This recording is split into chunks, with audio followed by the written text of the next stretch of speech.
Michael Sipper. Il est auteur et enseignant de l'éveil. Sa conférence « L'éveil de la conscience aujourd'hui ». Dans sa conférence, Michael répond à plusieurs questions. Qu'est-ce que c'est l'éveil de la conscience? Que signifie vivre l'éveil dans le monde d'aujourd'hui? Quelle est la place du cœur et de l'amour inconditionnel dans l'éveil de la conscience? Bonjour Michael et bienvenue au Sommet de la Conscience. Bonjour Anna, merci de me recevoir. Alors Michael, avec toi j'aimerais parler d'éveil. Tu m'as proposé un sujet, l'éveil de la conscience aujourd'hui. J'aimerais parler bien évidemment de qu'est-ce que c'est l'éveil et tout ça, mais avant j'aimerais entendre ton expérience. Est-ce que tu peux nous la partager? Oui.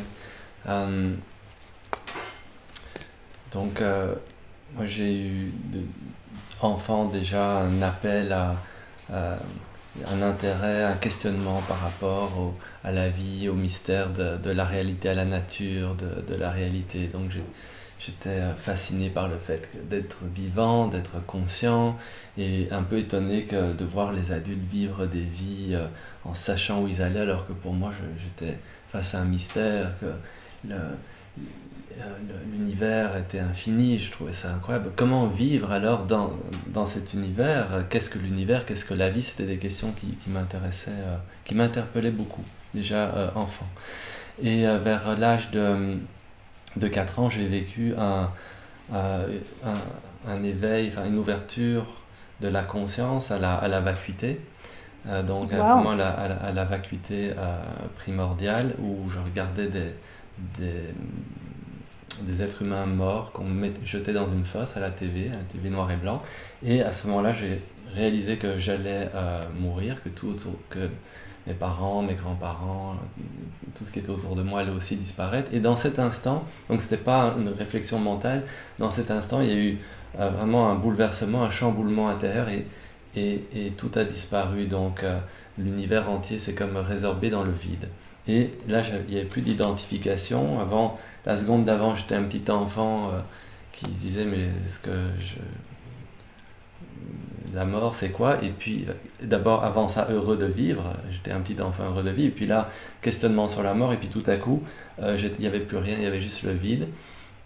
Et quand je suis sorti de ce vide, je regardais la table. Il n'y avait plus de concept. Il y avait juste le vivant qui était là, l'existence. Mais pour moi, c'était vécu de manière traumatique, parce que j'ai tout perdu. J'ai perdu tous les êtres que j'aimais à ce moment-là.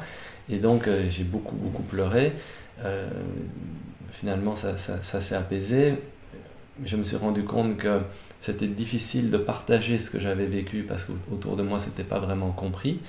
Et après quelques semaines, j'ai décidé de revenir à ma vie d'enfant. En plus, c'est une identification, parce que je me disais, faut que je vive, il faut que je grandisse, avec ce vide qui prenait tout l'espace, c'était difficile.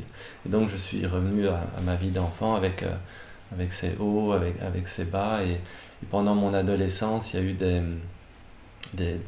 périodes d'angoisse où je sentais ce vide revenir, et quelque chose en moi ne voulait pas mourir, voulait vivre, exister, expérimenter la vie. Et puis il y a eu la découverte de la philosophie, avec un soulagement de voir que d'autres êtres humains s'étaient intéressés à ces questions fondamentales. Qu'est-ce que l'homme? Qu'est-ce que l'existence? Qu'est-ce que la vie? Et puis vers 17 ans, là il y a eu la découverte des chemins spirituels, parce que j'étais dans une famille agnostique, donc on ne parlait pas de ce genre de choses. Et là, j'ai découvert qu'il y avait des yogis, on pouvait méditer et réaliser le divin à l'intérieur de soi. C'était la nature de la réalité, qui est être, conscience, félicité. Ça pouvait être réalisé à l'intérieur. Ça m'a vraiment émerveillé. Donc j'ai pratiqué, je me suis mis à faire du yoga, méditer. J'ai exploré différentes voies spirituelles. Parallèlement à mes études de droit, j'ai passé beaucoup de temps en Inde, à la rencontre des maîtres. Donc j'ai beaucoup voyagé en Inde avec mon sac à dos. Dès que j'entendais parler d'un maître, j'allais le voir. Donc il y a eu beaucoup de transmission. Mais ça, c'est comme une autre, c'est une sorte d'aventure en soi. Et ce qui était important pour moi aussi, c'était que mon exploration intérieure soit holistique, soit complète, soit globale. Donc je voulais pas juste l'éveil. C'était important pour moi de savoir m'exprimer en relation, donc de vivre une qualité relationnelle, une qualité d'écoute, de comprendre mes mécanismes intérieurs, mes blessures, mes zones d'ombre. Donc pour moi, ça a toujours été important d'allier les deux. Et le fait d'incarner l'éveil. D'incarner l'éveil, oui, c'est ça. Et le fait d'être né en Occident, ça permettait justement de bénéficier en même temps de tout l'apport du travail qui avait été fait, de thérapie, de psychothérapie, qui est vraiment important, qui est une dimension en fait essentielle dans le lien à l'autre, et la dimension plus spirituelle des traditions, des traditions anciennes. Vers 26 ans, c'est comme si j'étais arrivé à maturité. Le cheminement s'était fait, donc j'avais beaucoup vécu intensément, parce que pour moi, comme j'avais vécu le vide enfant, je voulais vivre vraiment cette existence, pas mourir sans avoir vécu ce que je portais en moi. Donc c'était intense et rapide, et vers 26 ans, j'ai senti que je pouvais me redéposer sans peur et sans avoir un besoin d'exister dans ce vide que j'avais connu enfant. Et puis là, voilà, ça s'est fait en fait assez facilement, assez naturellement. Mais c'était plus un cheminement d'âme qui aboutit en fait à juste me déposer dans le fait d'être. Alors là, j'ai vécu ce qu'on appelle la non-dualité. Donc il n'y a pas de différence entre l'intérieur et l'extérieur, entre le vide et le plein, entre le sans forme et la forme. Donc tout ce qui émane, tout ce qui est vécu, c'est juste le pur instant, avec le pur instant, cette conscience qui se manifeste. Et ça vient avec une détente, parce qu'il n'y a plus à être quelqu'un, à devenir quelque chose. Il y a juste cette possibilité de goûter cette conscience qu'on est tous, en fait, cet instant pur. Et donc ça s'est fait vers 26 ans. Entre 26 et 28 ans, j'ai eu une période plus d'intégration, où en même temps je vivais cette évidence de la conscience qui n'a plus jamais bougé, qui ne peut pas bouger d'ailleurs. Quand elle est réalisée, on se rend compte que c'est ce qui est toujours là, c'est ce qui ne bouge pas. C'est notre nature essentielle. Et en même temps, il y a eu un processus encore de lâcher prise, de traverser de peur, de zones d'ombre un peu plus difficiles. Et vers 28 ans, c'était devenu tranquille.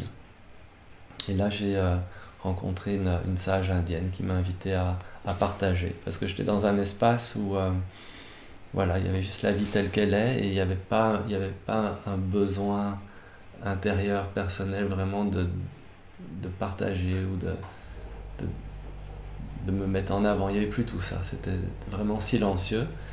Et aussi j'étais mais comment partager ce qui est juste cette simplicité, en fait, parce que on part d'une complexité, on imagine que l'éveil c'est quelque chose d'extraordinaire, chacun avec nos critères, et puis on arrive à cet état d'être tout simple, tout dépouillé, juste ouvert, alors qui est la vie telle qu'elle est, dans l'instant exactement tel qu'il est. Et puis de là, donc j'ai partagé, ça fait maintenant une vingtaine d'années que je partage cette possibilité de découvrir ce qu'on est vraiment. En 2016, avec ma compagne Della, on a fondé l'école de la réalité, où on a reçu vraiment un très beau matériel de mise en application très concret pour comment vivre, comment passer de la séparation à l'unité. Et ça fait depuis 2016 qu'on partage à travers notre école en Belgique et au Québec. Des années plus tard, j'ai vécu encore une autre ouverture. Donc pendant toutes ces années, je partageais la non-dualité telle qu'on entend dans le courant de la non-dualité, donc la réalisation du soi, de la conscience, avant l'identification à qui on croit être. Et, et puis donc des années plus tard, là, j'ai vécu encore une ouverture vraiment ultime où ma conscience s'est tendue à l'infini et est retournée à la source, qui est pur amour, pure lumière. C'est pure beauté, il n'y a pas de mots, mais c'est surtout d'une douceur. Cet amour qu'on est à la source, il est d'une douceur indescriptible. Donc ça m'a... Ça, quand j'ai vécu cette réalisation ultime, c'était... voilà, c'était comme une nouvelle... un nouveau saut quantique, en fait. Et, tu dis que c'est ultime parce que tu crois qu'il n'y a rien après ben, c'est ça, donc... Dans le moment, c'est vécu comme ça. Ouais.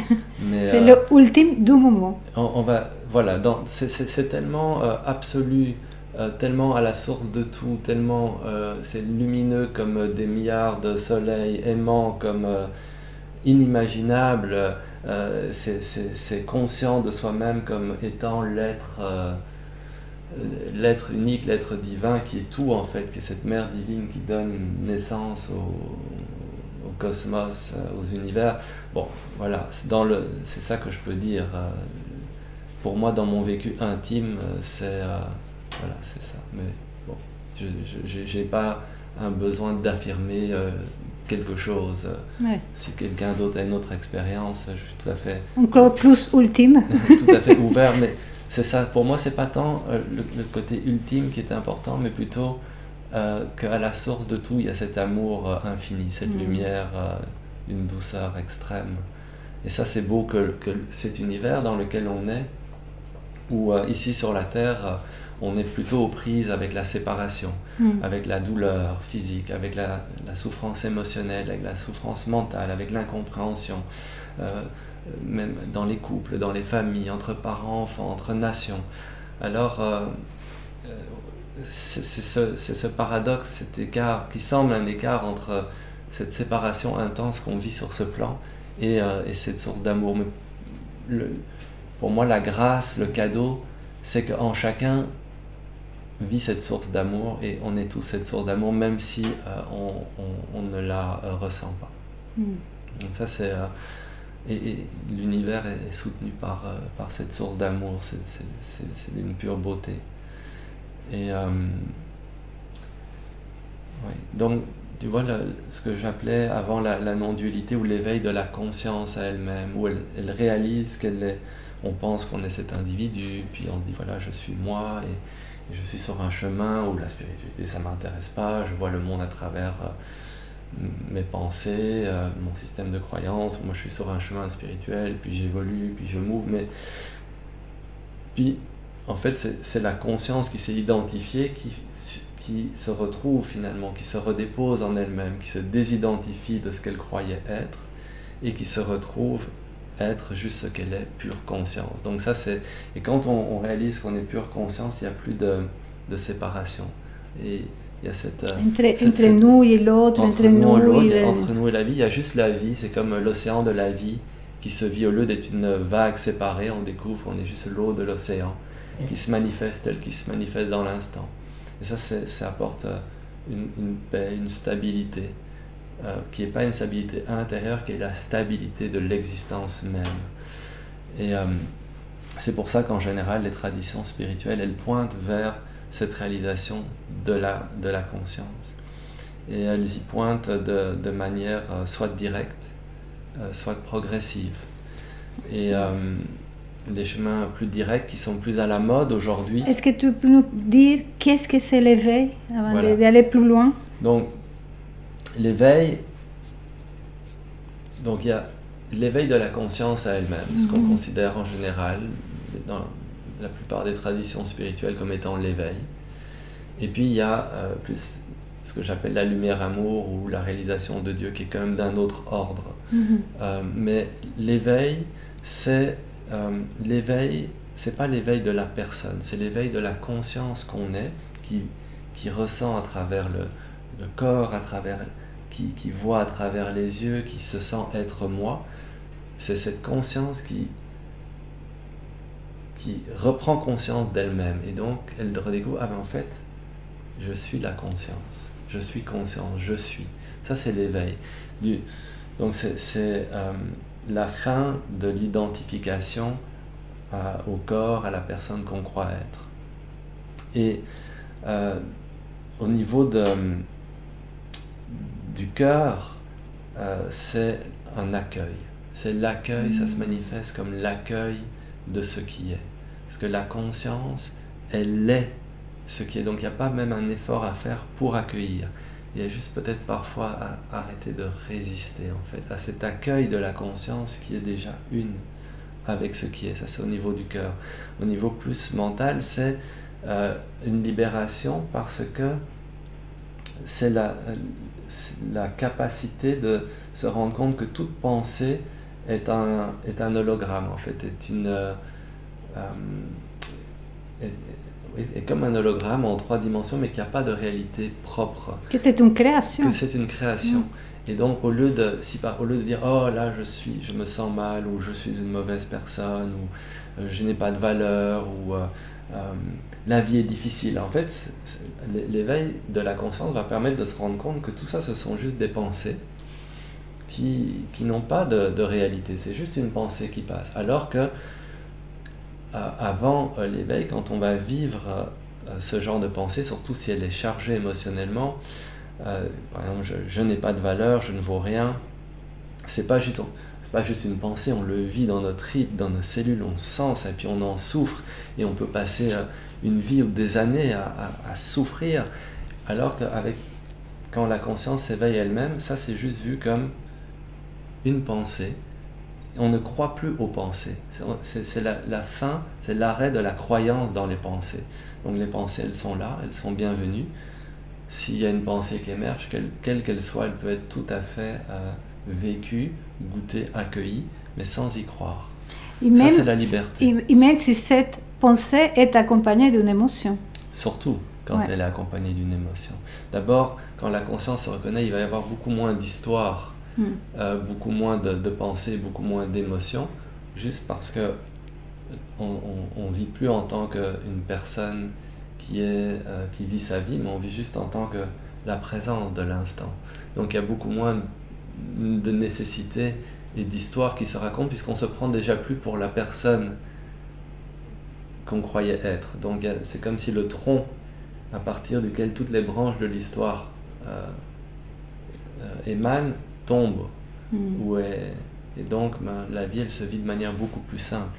En fait, l'éveil, c'est juste une simplicité d'être, mais d'être vraiment soi. Pas soi en moi je suis quelqu'un, mais juste soi. Juste cette présence, ce silence, cette conscience qui est là, qui est capable de vraiment être. Donc être dans l'écoute, être dans la rencontre, ressentir à travers le cœur. Quand le cœur s'ouvre, parce qu'on peut vivre cette reconnaissance de la conscience, comme ça m'est arrivé avec encore beaucoup de protection, qui change rien, ça change rien à l'époque, elle est au fait que... À tes 26 ans, c'est ça? Oui, la conscience était là, le fait d'être était là, mais j'étais encore un peu serré comme ça. Et ça changeait rien, mais en même temps, dans le vécu change. Et plus la conscience, elle est vécue à travers le véhicule, elle est manifestée, incarnée dans ce véhicule, mais plus elle est vécue à travers le cœur, elle devient pure sensibilité, parce que cette conscience, elle est légère, elle est fluide, elle est pure sensibilité. Donc on peut passer d'un éveil, on dit je suis personne, il n'y a personne parce que je ne suis plus qui je croyais être, il y a juste le vide, un espace dans lequel la réalité apparaît. Ça, on entend beaucoup ce genre de discours. Ouais. Pour moi, c'est un discours qui est très utile en tant que pointeur, parce que à l'opposé de ça, on est focalisé sur notre personne, donc ça peut être intéressant d'avoir... C'est comme un extrême. Voilà, c'est une extrême, tout à fait. Et c'est intéressant de secouer, ça peut être intéressant de secouer un peu le cocotier, de dire, mais attends, tu n'es pas ce que tu crois être, il n'y a personne en fait. Et ça peut être comme un choc qui peut être salutaire. Mais si ça se rigidifie, si on pense que c'est comme ça en fait, alors non, parce que cette conscience, quand elle est vécue à travers le cœur, elle est pure sensibilité. Elle ne va pas dire, il n'y a personne, elle est aimante en fait, elle est pur lien. Et dans mon expérience, c'est plutôt de sentir que cette conscience, elle est inclusive. Elle inclut mon humanité, l'humanité de l'autre, elle inclut le cœur, elle inclut l'âme qui est là, qui est unique, cette lumière, cette parcelle de conscience unique en chacun. Donc c'est pas qu'il y a personne, c'est juste la découverte de l'espace vide qui après va se remplir de tout ce qu'est la conscience. Et il y a beaucoup de gens qui disent, ou des voix spirituelles plutôt qui disent que l'éveil c'est le début. Ça dépend de nouveau ce qu'on attend par éveil. Oui, oui. Alors c'est le début et c'est la fin. C'est la fin de quoi? C'est la fin de quoi? C'est la fin de l'identification à qui on croit être. C'est la fin de la souffrance émotionnelle et mentale. Et c'est la fin de la recherche parce qu'on réalise qu'on est la conscience et la conscience elle est tout ce qui est. Donc c'est vraiment la fin d'un voyage, la fin d'un voyage de l'âme. Mais c'est aussi le début parce que l'âme réalise qu'elle est la conscience et qu'elle a toujours été ça. Et là, il peut y avoir beaucoup encore à découvrir. Qu'est-ce qu'il y a à découvrir? Comme je le disais tout à l'heure, il peut y avoir l'ouverture du cœur, se rendre compte que non, il n'y a pas personne, on est pure conscience, mais que chacun est aussi une âme qui est à honorer en soi et en l'autre. Cette pure lumière, cette unicité.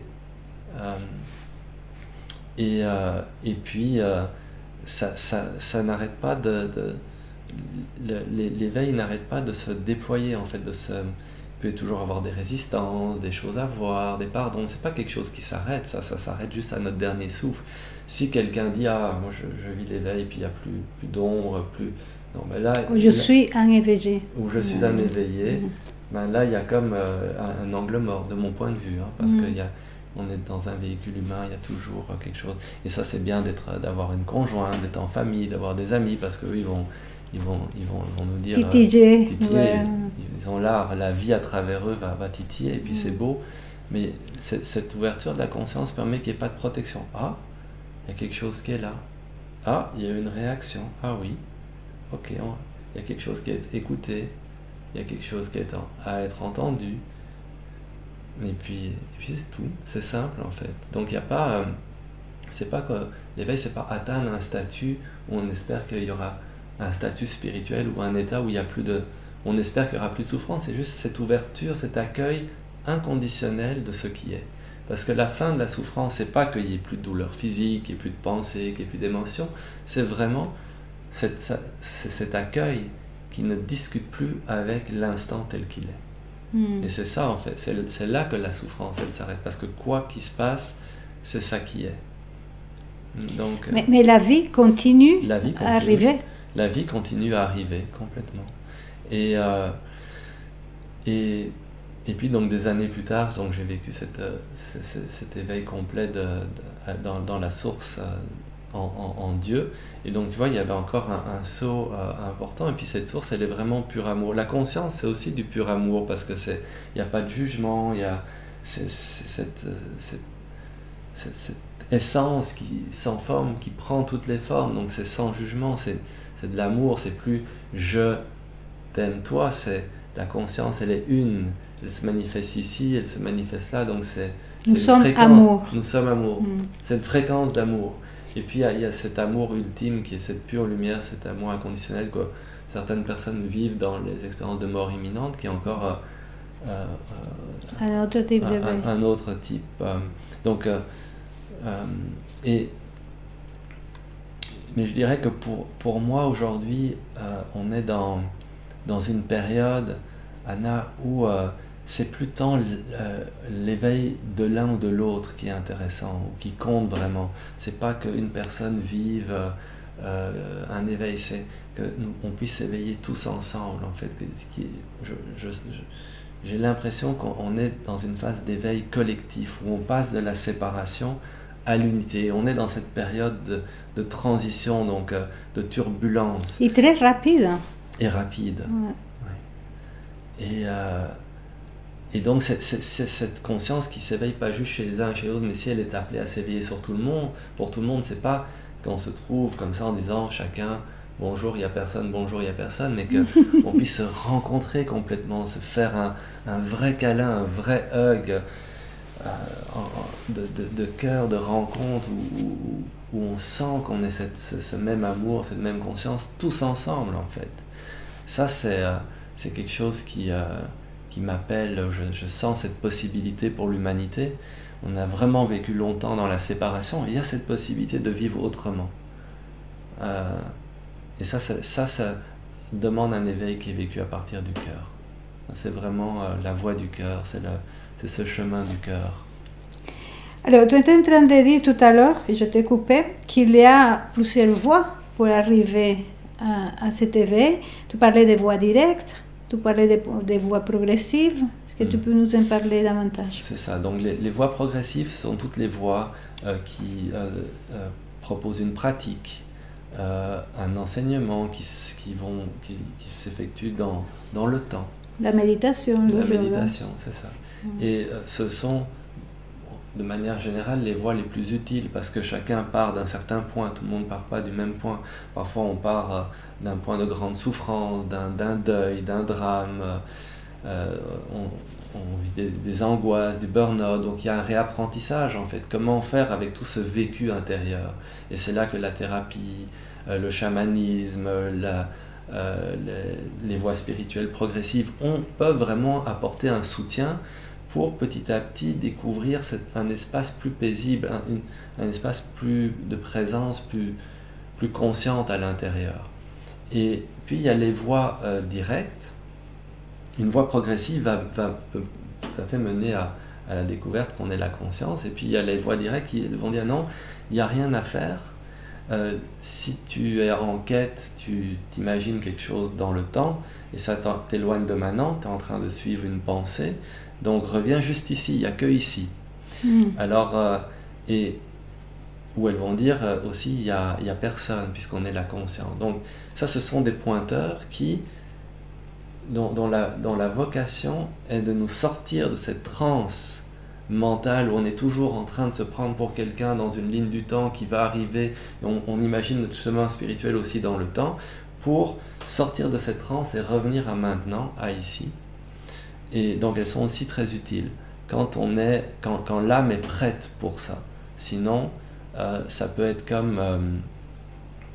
ça peut aussi être comme un frein en fait, parce que on se prive de tous ces outils qui sont à notre disposition. On se prive de faire le pas suivant en conscience parce qu'on a écouté une voix directe qui dit qu'il n'y a pas de pas, qu'il n'y a pas de chemin. Je parle qu'on se prive de toute cette voie. Il y a la méditation, mais il n'y a pas que. Il y a la thérapie, le chamanisme, comme tu disais, tous ces soutiens. Tous ces soutiens parce que, soi-disant, ça ne servirait à rien, ou on se prive de c'est une identification. Voilà, on peut dire ça nourrit l'identification, ou on se prive tout simplement dans l'instant de descendre dans son cœur, ressentir, écouter, si un refus le permet d'être là et goûter à la présence dans l'instant. Donc on se prive quelque part de cette possibilité de revenir au cœur et à la présence. Ça peut avoir cet effet-là.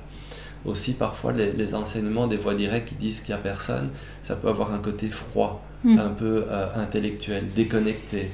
Ou s'il y a une personne qui est en souffrance, qui vit un deuil, et que l'enseignant lui dit ben là, il n'y a personne, et il n'y a rien, tout est une illusion, c'est pas aidant en fait. Ce qui va, c'est plus de peut-être prendre la main, écouter, vibrer cet amour de la source qu'on est, qui va permettre à l'autre de se tuner à cette fréquence et de se sentir entendu aussi, et à travers ça de se déposer. Donc donc voilà, ça c'est les enseignements directs, ils sont peut-être en Occident un peu trop intellectualisés, un peu trop présentés comme quelque chose de facile et d'évident, alors que dans les traditions spirituelles, c'était des enseignements qui étaient donnés qu'à un certain moment. Hein, quand l'enseignant... Un certain moment du chemin. Du chemin. Par exemple, ça pouvait donner au début pour donner un aperçu comme ça. Ok, là tu as vu ta vraie nature. Et maintenant tu vas pas te perdre dans les expériences diverses. Ou c'est plus tard quand il y a déjà cette capacité à se déposer en soi, à voir les pensées, etc. Donc ça c'est... Et encore, il y a pas de... La vie, elle est parfaite dans son déploiement parce qu'on peut être en grande souffrance aussi, vivre un deuil et que la souffrance et le vide soient tellement profonds qu'il y a un lâcher-prise qui se passe et on découvre notre vraie nature en plein milieu de la crise. Parfois, les crises humaines, on se dit, c'est d'un point... On va dire, le pauvre, il vit ça, mais d'un point de vue de l'âme, ça peut être le moment d'une grande réalisation, d'un apprentissage profond ou même de l'éveil, en fait. Ça se passe parfois comme ça. Tout à fait. Alors, tu disais tout à l'heure que nous sommes en train de vivre un éveil collectif. Est-ce que tu peux nous parler davantage de cet éveil collectif? Ouais. Parce que, en fait, la source du cosmos, la source de la création, c'est un être divin de pur amour et de pure lumière. C'est l'un. Dans mon expérience, c'est pas juste du vide, de la vacuité. C'est cet être omniscient, de pur amour, de pure lumière, de pure intelligence. Et ça, c'est de cet être, de cette conscience infinie, qu'émane toute la manifestation.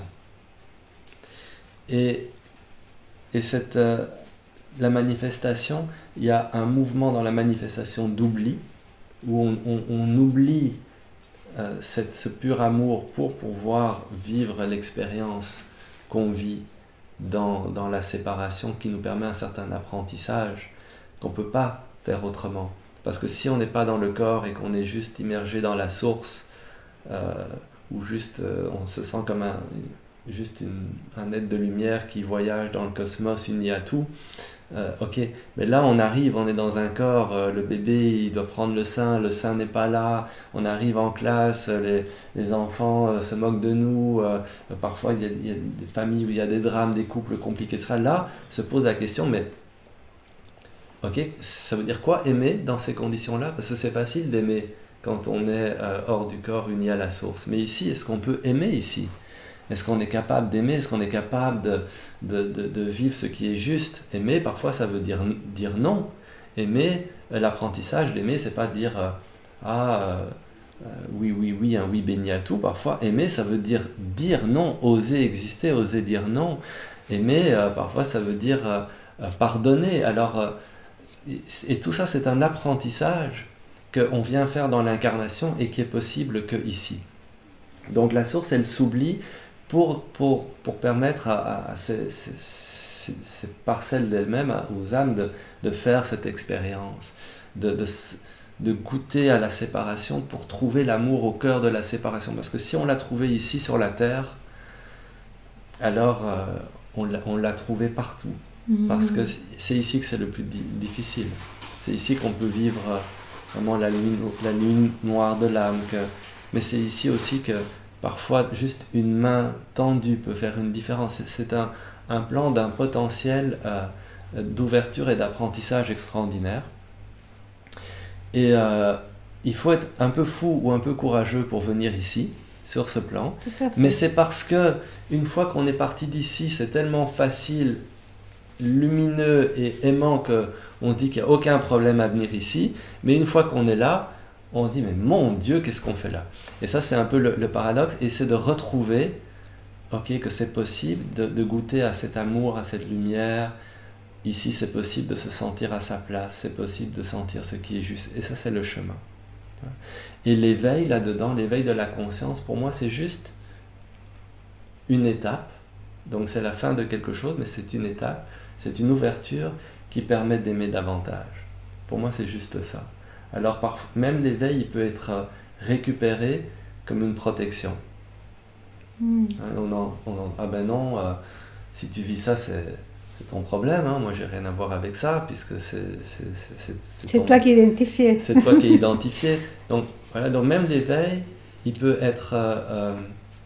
non mais toi tu comprends pas de toute façon, parce que tu n'as pas vécu l'éveil, donc tu peux pas comprendre. Tu vois, ça peut être vite, relationnellement, récupéré, alors qu'en fait c'est une pure sensibilité. D'être touché, d'être dans le cœur, d'être à l'écoute, d'être non défendu. D'être non défendu et en même temps de pouvoir dire oui à certaines choses et non à certaines choses. Vraiment dans cette écoute intérieure. Et ça, c'est un chemin qui est sans fin, et c'est le chemin qu'on fait tous ensemble. Attends, juste une seconde pour que ça soit clair et concrètement. Ouais. Ok? C'est-à-dire, toi, quand il y a quelqu'un, tu as une interaction difficile avec quelqu'un, tu ressens quoi? Okay. Concrètement, à l'intérieur de toi. Ok, donc, on va dire, la plupart du temps, c'est silencieux. Ça te fait rien. C'est juste silencieux. C'est vu que l'autre vit ce qu'il vit, et puis ici, c'est juste silencieux. Mais s'il y a quelque chose qui monte, tu vois. Mais, par exemple, toi, moi, ça fait 20 ans que j'anime, plus de 20 ans que j'anime des groupes. C'est extrêmement rare, j'ai même pas le souvenir que ça... Ah oui, peut-être, tu vois, une ou deux fois, 2-3 fois, ça peut activer quelque chose, mais c'est très rare. Mais ça va être plus avec mes enfants, avec un ami, ça peut arriver avec des lames, mais c'est très rare aussi, où il y a quelque chose qui monte, d'accord, ou une situation de vie. Et là, s'il y a quelque chose qui monte, tout de suite, aujourd'hui, il y a cette évidence que ce que je vis, ce n'est pas causé par l'autre. De là, on a parlé dans son interview, c'est ce qu'on appelle ce mouvement de protection, on appelle le mouvement de protection les gardiens de la causalité, c'est un gardien qui va nous dire, c'est lui qui me fait vivre ce que je vis, c'est à cause de lui. Le manque de responsabilité. Ouais, c'est à cause de lui, c'est ce que je vis. Et donc là, s'il y a quelque chose qui monte à l'intérieur, c'est très clair pour moi que ça n'a rien à voir avec l'autre. Donc disons qu'on est en interaction, puis tu dis quelque chose, et puis là, je sens une émotion, il y a quelque chose, je sais que ça m'appartient complètement, ça n'a rien à voir avec toi. Et donc, pour moi, l'invitation, ça va être d'abord de ressentir. De ressentir, de laisser goûter cette émotion difficile. Peut-être c'est de la tristesse, de la nostalgie, du désespoir, de la honte, de la colère, peu importe ce que c'est. De vraiment la goûter complètement, d'être profondément, complètement avec, et puis de l'écouter. Tiens, qu'est-ce que ça dit? Est-ce que ça dit quelque chose? Parfois ça dit quelque chose, parfois ça dit rien. Et puis à partir de cette écoute, ça va être d'exister. Peut-être que dans l'écoute, j'essaie de trouver un exemple. Peut-être que, en fait, j'ai senti qu'il y avait une colère qui monte, et puis je vais tout à fait avec, et puis en fait, dans l'écoute, je me dis, ah, c'est parce que, en fait, je me suis laissé entraîner au-delà de ce qui était juste. Au-delà de ma limite. Ah, je vois ça. Très bien, ça n'a rien à voir avec l'autre. Je le vois. Je prends responsabilité pour ça et puis j'existe. Donc tu vois, ce mouvement, il ne s'arrête jamais, qu'on soit éveillé ou pas éveillé, avant ou après l'éveil. C'est toujours le même mouvement dans l'existence humaine. C'est d'accueillir complètement ce qu'on vit, sans le faire porter la responsabilité à l'autre, sans mettre la cause. Accueillir complètement, être avec, écouter. Écouter, c'est important parce qu'il y a de la sagesse à l'intérieur. Il y a quelque chose qui nous dit quelque chose. Tu vois, l'émotion, elle nous dit quelque chose qu'on n'entend pas tout à fait. Donc écouter, puis exister. Et dans les relations, surtout les relations intimes, ça fait une grande différence. Parce que si je te dis par exemple, oui, Anna, bon, on n'est pas dans une relation intime, mais je veux dire, disons que, voilà, Anna, ce que tu m'as dit, ça m'a vraiment blessé. Ou Anna, j'aime vraiment pas la manière dont tu me parles. Ou Anna, donc je te fais des reproches, tu vois. Ben là, bon, je t'enlève du tableau. Je veux dire, la personne à qui je dis ça, ben, elle pourra avoir une réaction de défense. Mais non, j'ai pas fait. Donc tu vois, les deux défenses vont se rencontrer. Alors que si je dis, Anna, là, je suis en train de vivre quelque chose, mais ça n'a rien à voir avec toi, je vais juste être à l'écoute, et puis je vais te partager éventuellement, je vais te partager ce que je vis. Alors tu vois, tout à coup, le partenaire, il devient un allié, il n'y a pas cette lutte, il n'y a pas ce conflit, il y a l'écoute de part et d'autre de ce qui se passe. Donc ça, pour moi, c'est essentiel. Une fois que tu as ressenti, que tu as retourné, etc., est-ce que tu peux répondre à l'autre, bien sûr, de ne pas réagir, mais est-ce que la relation continue? Oui, bien sûr. Ça dépend. Parfois, ça n'a tellement rien à voir avec l'autre que c'est même pas intéressant de lui dire. Et puis parfois, ça peut être, surtout dans les couples, c'est intéressant de se dire c'est bon de se connaître. Mais sinon, ça retourne juste dans le silence puisque c'est de l'intérieur. Pour moi, l'invitation de la spiritualité, de l'éveil, c'est d'être complètement humain, de vivre cette pure sensibilité à partir du cœur, pas être dans la protection, la défense, le je dois, le il faut, le paraître, juste être en fait, être cette ouverture en relation. Et justement, j'aimerais te parler des relations, mais de la relation de là et devant nous. Vous êtes un couple EVG. Je ne sais pas si vous aimez il y a deux consciences dans son couple. Comment ça se vit? Et comment ça vit l'éveil au sein du couple? En fait, c'est ce que je te disais. Donc, d'abord, on ne se dit pas qu'on est deux consciences éveillées, ça c'est la première chose. Déjà, vous dites quoi? On ne se dit rien, c'est juste, c'est plutôt la simplicité du moment, et c'est toujours ce mouvement d'être, d'écouter, d'exister qui est là, c'est plus une simplicité en fait, c'est une non-protection. Donc je dirais que c'est simple. Mais est-ce que vous arrive d'avoir des moments où vous n'êtes pas d'accord sur quelque chose? Est-ce que, ou ça se travaille chacun de son côté? Comment ça se vit aussi concrètement en couple?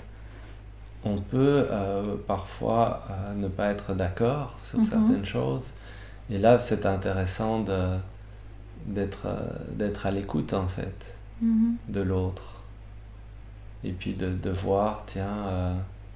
est-ce que c'est juste deux points de vue qui sont différents, de comprendre pourquoi l'autre voit les choses autrement, tout en restant fidèle à ce qui est senti à l'intérieur.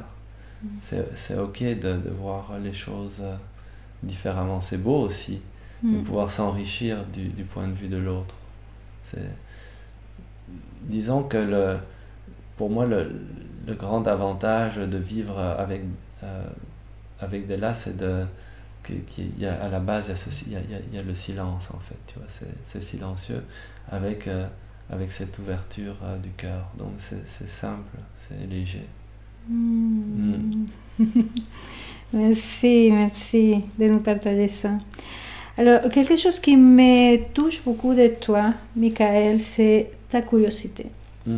Et, comme tu dis, tu as vécu je ne sais pas si tu appelles ça des expériences, cette ouverture ultime, mais tu continues à chercher. On a beaucoup parlé de chamanisme, on a beaucoup parlé de plein de choses.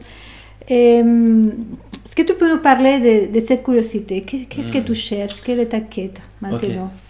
C'est ça. Je dirais pas que c'est comme une recherche ou une quête, mais c'est vraiment une curiosité.